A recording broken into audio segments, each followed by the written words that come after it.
Hello and welcome back to Alpha Tauri. We're here in Azerbaijan for round 16 of the 2024 championship. We breached the 100-point mark last time out. Spoilers, but that video is in the description below. And I feel like whilst there's no real news to speak of, our wind tunnel apparently needs investigating, so therefore we can't do any designs for 5 days. ATR period literally just opened. Great timing. Of course, the game trying to screw us over in every possible way at any possible moment. But you look at the 7 remaining Grand Prix, Azerbaijan at the top here. We'll actually just ignore Abu Dhabi at the end because it's Abu Dhabi, it's the last race, so it doesn't really matter what happens there. But Baku, Singapore, Austin, Texas, Mexico, Sao Paulo. That is a run of 5 Grand Prix where things tend to happen. And we've got to get to the end of this season, really at worst by taking 1 gearbox apiece, at most.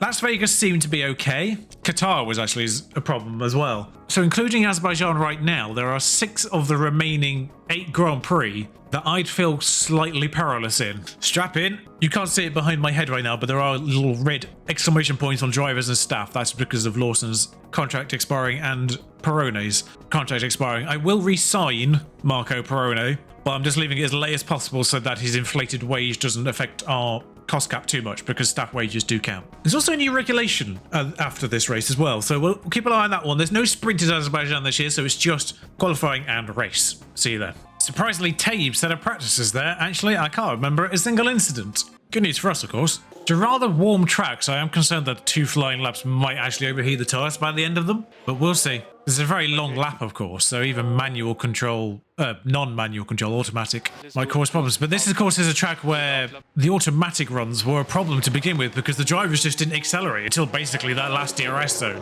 when there's this whole straight beforehand. So we'll see if the drivers kind of pick up some speed a little bit earlier now. That still doesn't look like they're going full out. Oh, it feels a little bit more like it there, actually, because they only really started accelerating there, which is why either a second flying lap was really sensible, because obviously they're on a flying lap on that straight the first time round, so the second flying lap they've got the momentum, or if you do it on manual control, obviously you can set them going a lot earlier. Albon's had an issue there, rectified on the second flying lap a little bit. Alright, so just to not have the issue again that we had in Zandvoort where we ran out of time, Hamilton obviously has had a problem there because Russell's 6th. The Haas seemed quite close to go. Norris is only 16th, so Piastri, who's actually going now anyway, so he might get his flying up in before we'd even want to send him out regardless. So that's actually really helpful for Moscow for us in that case, because we get to see what the McLaren's pace kind of actually is if he gets a clean run in this time. But Bottas 14th, Ricciardo a second slower as well, but if we kind of, like Norris, take that as the fastest that can do, Tsunoda's certainly fine. Albon a little bit more in danger, of course, because Zhou Guanyu is behind, but De Vries is ahead.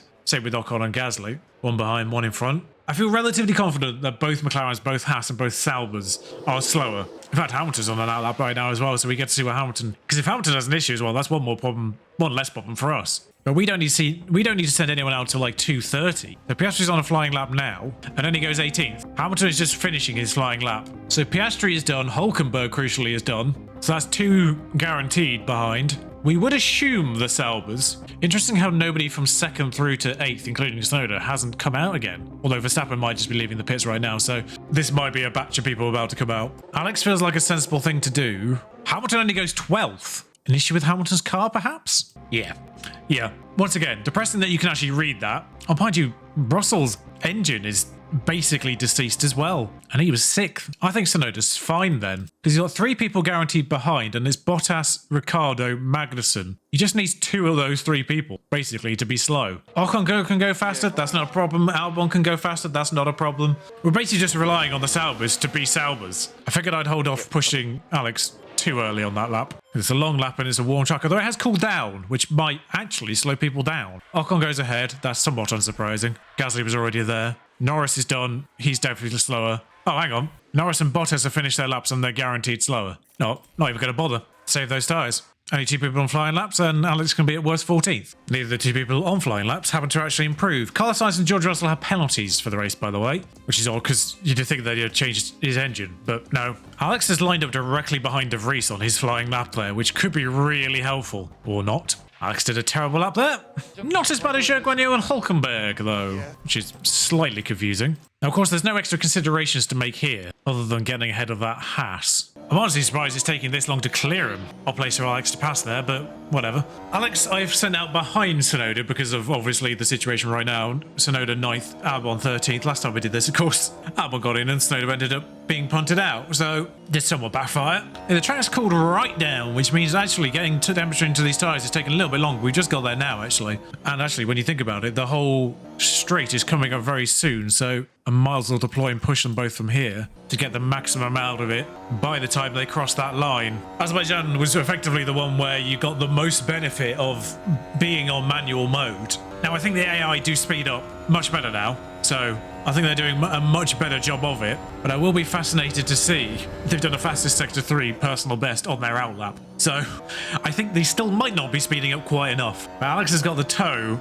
off Sonoda. Someone's gone faster. I think it was Zhou Guanyu who had done a similar time to Hulkenberg originally. It does appear, actually, we've got a relatively clear track. There's 2 cars ahead, an Alpine and an Aston Martin, but they might be on flying laps anyway, because it doesn't look like we're closing in on them. Verstappen, Perez, Sainz and Russell didn't come out again. Hamilton goes 10th, so it's crucial that we do a better lap here. We've done better first sectors, which is always a start. The third sector is just the straight, really, so it does feel like Alex is closer to Yuki on this lap, so I think he has done a better lap than Yuki.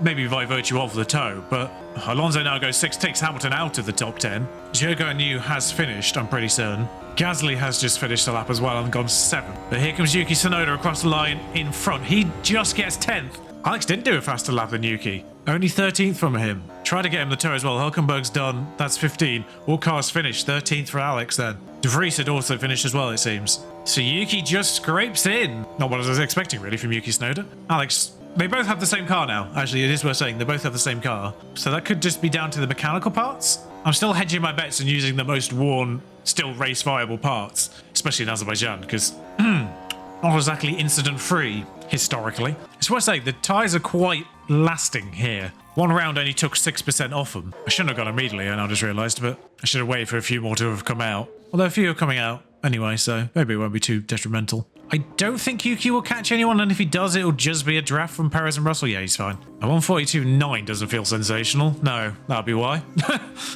We're now in that awkward spot of what's going to get in the way more, because there are 5 cars out on track right now. Tsunoda would make 6. Pretty much everyone else is going to come out within the next 45 seconds, I would imagine. So it's kind of how far around does 45 seconds get Yuki Tsunoda? Because he wants to be basically on the same flying lap as everyone else. Verstappen is the furthest advanced at this point in time. So I think sending Yuki out now is the best thing to do, especially Stroll's coming out straight behind as well. Because it means Verstappen is unlikely to catch. Now, bizarrely, Yuki's not really made as much progress on that lap as I thought he would through the field. So he might actually end up having a Ferrari up his chuff, depending on how much they push down this straight.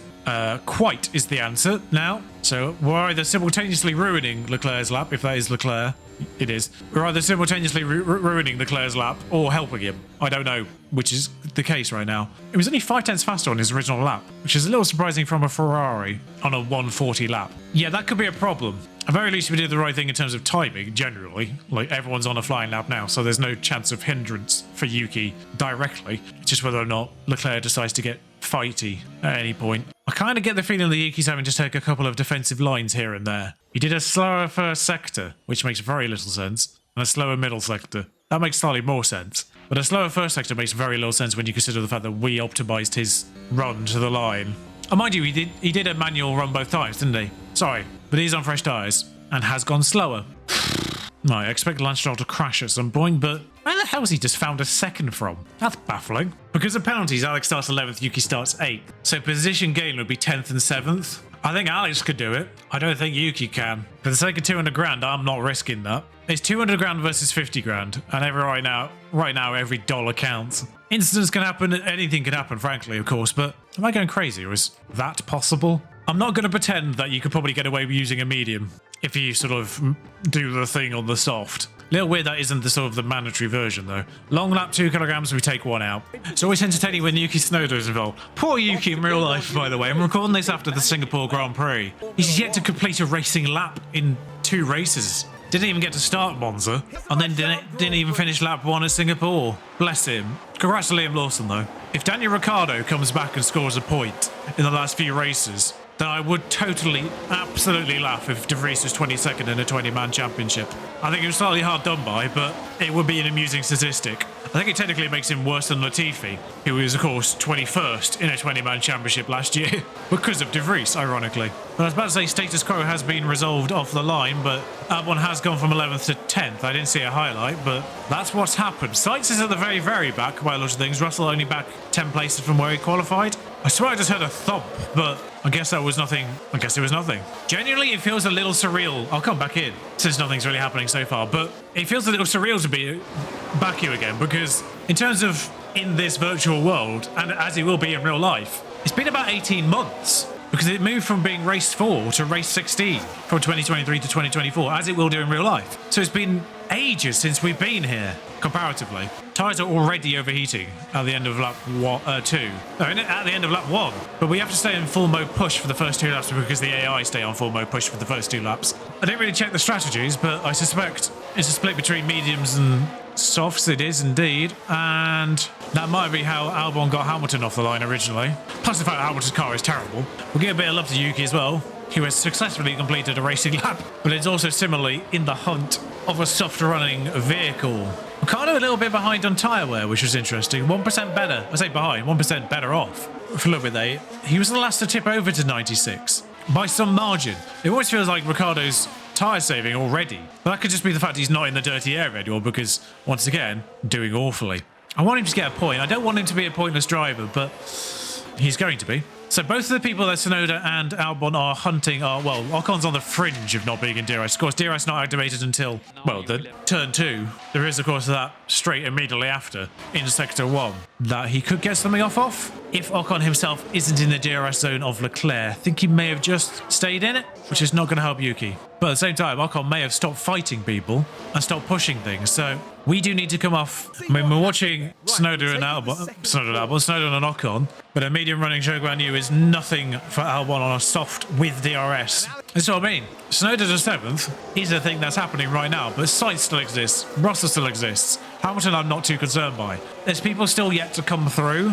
It's Sainz I'm most worried by because he's taken penalties and therefore has a fresh car, I imagine. Russell's engine we saw was a bit naff, so I'm not as confident he'll make as much headway as Sainz will, but, and of course it's Azerbaijan, so every chance someone crashes out and either ruins our strategy or it's one of our drivers just in the first place. Slightly interesting that Zhou Guanyu held on to Albon. We'll get those temperatures down now at the expense of lap time. Albon never got into Ocon's DRS, which is the problem there. Wow, those tyres were miles over the temperature. I think we have to come off fuel now for certain as well. Leclerc overtakes Tsunoda is a sentence I wasn't expecting. Because that implies Tsunoda got past Leclerc in the first place, and I never got that I never got that highlight. So of course, I say Russell isn't going to make much headway. He's already up to 11th, past his teammate and clear of him. But Albon's obviously faring a little bit better right now because he's not got the dirty area of vehicle in front to contend with. But he's going back through DRS again, but he's trying to cool down these tyres as much as possible. Very warm in Azerbaijan. So temporarily clear of Leclerc. I'm not expecting long term from these guys here, but it does rely on getting these temperatures down. We have run away from Ocon. We have run away from Ocon here, and Leclerc is struggling to get back. He's managing it, but he is struggling. Although Leclerc's now definitely going for it because he's just cleared Tsunoda's DRS, but now Tsunoda's back in DRS. As Russell has caught and overtaken Albon. Is that Sainz directly behind as well? Flipping heck. I can't fathom George Russell, because you'd think that would be a hindrance, but apparently not.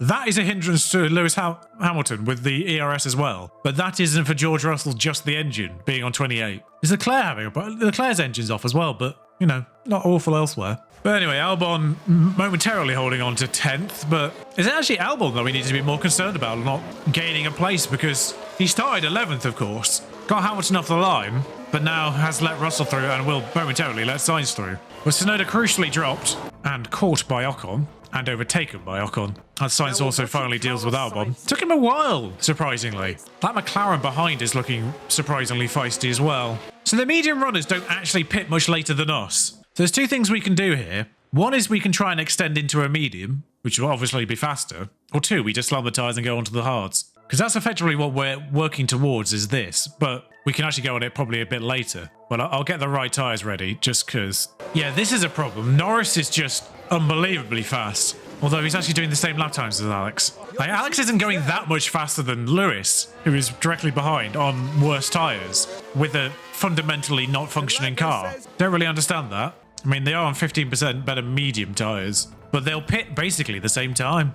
Oh, I never changed Yuki's strategy over. So as things stand, I say, bear in mind we actually want to get to the end. In terms of the strategy and maximizing the sort of functionality of the game, as it is right now, if we sort of follow the same trajectory, where obviously they end up doing better, it is a 5 push, but it kind of ends up working similar to a 4, really, here, just because of the initial stint, probably overheating them. So, and then obviously we'll push these last few laps to come in. So, how far apart are the two drivers right now from each other? 6 seconds? It's not a huge amount of time. It might be a case of just sending Yuki now as much as possible. As Yuki comes out on mediums. Yuki comes out 15, trying to get a bit of an undercut. Alex is going to come in next lap. I was slightly worried the double stack might still infringe on each other. It was only about 5 or 6 seconds between the two of them. But a medium on a regular 4 push will get to the end, so it's not like we're cheesing too much. Russell has pitted, which is why he's 12th again. Verstappen's coming in now as well. Pushing Tsunoda now.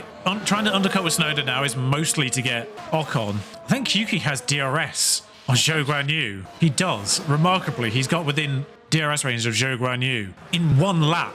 He's behind at the detection point. He's just going to slam past him. Alex annoyingly comes in out directly behind Hulkenberg. But Tsunoda clears Zhou relatively easily. Now he's also just got to clear De Vries, but it's quite tricky to do that. Miles will keep the tyre temperatures down for the time being, while he's stuck behind De Vries anyway, and then can full send it now. That's De Vries dealt with. And crucially, Ocon's just come out behind. The undercut did in fact happen. It's the overtake on De Vries, but that's kind of not really what we're paying attention to. There's Ocon in the pit lane, coming out directly behind Yuki Tsunoda. De Vries didn't hold him up enough, and now it will hold up Ocon as well, crucially. Although De Vries fought back, which is dumb. De Vries will have to yield. Just give it up, De Vries. There we go. Flipping it, Nick. I know you've got a grievance, but give it up. Ricardo's had a pit stop issue. That is the least relevant thing possible, really. Sorry, Daniel, but he's 20 seconds behind Piastri. I mean, Piastri's having a mare as well. He must be not... Why is De Vries going for it all of a sudden? Honestly, I'm a little bit annoyed at this because it's just wasting time and tyres of Yuki. Give it up, Nick. Interestingly, some people have gone onto a soft, which won't get to the end of the race, I'd have thought. De Vries now pits, thankfully. And where is Ocon? More than a second behind, crucially. He'll probably get within DRS at some point. He'll go for it at some point. But Norris, Gasly and Sainz still haven't pitted. I'm not quite sure how long a pit stop is, but Gasly is very much benefiting from being in Sainz's DRS, although Ocon's just gone for it there as well. Remember when he was a second behind? Slightly weird position to overtake, considering then he just immediately gives Yuki DRS. Twice. That Alpine is fast when it wants to be. So that gives us some indication because Gasly was about 18 seconds. It's only about 18 seconds in the pit lane, apparently. Norris is behind Tsunoda, but not behind Albon, as things stand. And we do need to recover fuel at some point. I'm still not... Yeah, Norris comes out 11th, which is ridiculous, having gone that long on those tyres. But comes out on softs. But he's crucially done more than half the race on mediums. So those softs could get him to the end, probably. Norris is unbelievably quick in the race. I don't understand this. Lando was 16th in qualifying, seemingly on merit, and he's unbelievable in the race. By the way, the kind of black version of the McLaren that they used in Singapore this week. Oh, that would look lovely as well. Imagine someone's working on that livery as we speak. If that one becomes available, I'm putting that one on for Season 3 for them because it's superb. I think people are going to have to pit again, though, some of these soft runners. Like, you look at Leclerc at 63% now. Also, still no incidents. Yeah, Norris is just sidling through this field right now. I'm glad I didn't put the sponsorship bonus in because flipping heck. I counted on Russell and I counted on Sainz coming through. I did not count on Norris. And now Hamilton as well, for good measure. What a depressing race this is. Although Hamilton's done a stupid there and overtaken before the detection point. You'd think there'd be slightly better racecraft from Lewis there, but I guess he's just got the confidence to drive away, which is probably even more depressing. I'm sorry to say we're not going to get the fuel back. I don't think we're going to be lapped. Verstappen is close to lapping Alex, but I don't think we're going to be lapped. I mean, we don't need to hold back anymore for these last few laps, but literally 2 laps to go. Although 3, I suppose, because Verstappen's directly behind. It'll be 2 laps to go for Yuki right now and soon to be Alex. There we go. 2 laps to go. Still got 48% tyres. Literally just got the fuel back in range. I forgot to come back there just because really nothing happened. I genuinely do not know why we're this bad. This should be a track that suits us. This is a power circuit. I cannot work out what's gone on with Norris this weekend. He doesn't even have an ERS. He's got a brand new engine, which is probably part of it, but I wonder if it... Did he take the engine for the race? No, because he didn't have a penalty. He started 16th. I'm so confused. How does he start with a brand new engine without getting a penalty at this stage of the season? That's why Piastri is utterly woeful, by the way, particularly today. So Max Verstappen guaranteed will not catch Albon. Tsunoda's ahead of Hamilton. Did lap half a second faster that particular lap, but absolutely fascinating that the entire field did soft and medium one way or the other, despite the fact that was none of the three pre-existing options for you. You know, the ones that considering the three strategies that are presented to you, the entire field did soft to medium or medium to soft, which was not an option for the player. I mean, we still did that. Hamilton might still get Yuki on the line, but it's completely irrelevant because he's 11th and 8 seconds behind. Sorry, I must say, what a disappointing Baku. There's not been a single crash all weekend. At all. Like, not even an accident-prone person has been, like, De Vries or Stroll. Not one of them has even been down. I've not even seen a spin or goes wide, which inevitably would actually be a crash if they went wide. But, you know, I'm not seeing someone lose it on an apex and still continue. It's like we're playing Scalextrics. It's like just going round on rails. I mean, good for you, really, I guess, the viewer, because you can just get on with your day now. I'm surprised that this video is much more than 20 minutes, if it even is. There is still a regulation road to cover as well, which we'll have to cover. Yuki's happy with 11th. He started 8th. Honestly, this is one of those races where... Sorry, Max Verstappen's best lap was a 142.9. Most of the field were doing 144s and 145s. Flipping heck. But this is genuinely one of those races where I kind of almost feel the urge to say, I'm not going to play this until they fix the game, because... without any incidents, Carlos Sainz has gone from 20th to 3rd. He's gone through his teammates somehow, but just car power is, like, car functionality is king. We put asterisks on Lewis Hamilton and Oscar Piastri just because of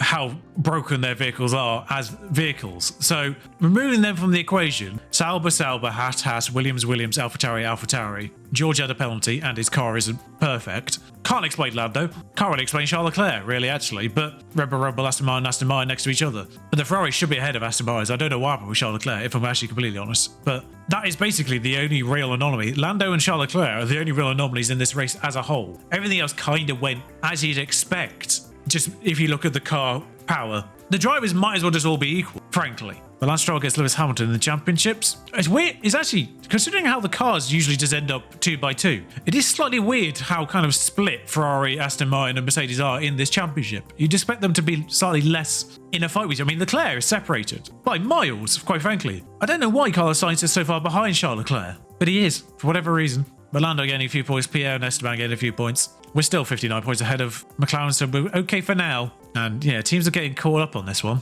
Still, we don't lose any money, crucially, and we get 4.6 in, which is nice. Yeah, what failed the inspection? A suspension. Oh, great. Already? That underfloor is guaranteed to fail. Why after the race are we regarded 4th, 1st, 4th, 7th? This is what lowers you into a false sense of security, by the way. Before the race, you get the accurate positioning where you are. After the race, 4th, 1st, 4th, 7th, 6th, 19th on total weight. Apparently with the heaviest car. It's because other vehicles after the race have pieces missing.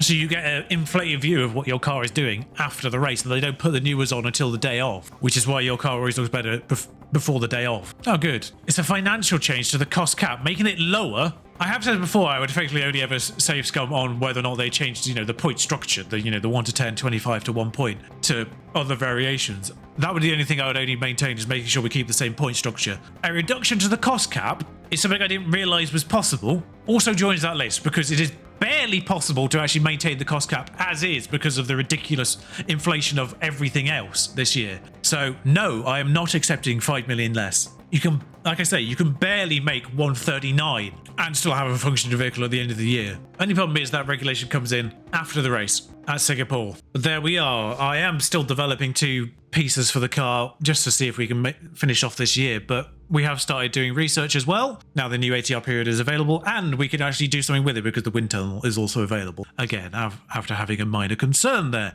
But what a disappointing race in the end. Next time up, the most recent real-life race as of the point of recording, Singapore. I'll see you at Marina Bay shortly. If you enjoyed this race regardless, do like, comment, subscribe. You know the deal by now. But until next time, thank you for watching. Ta-ra.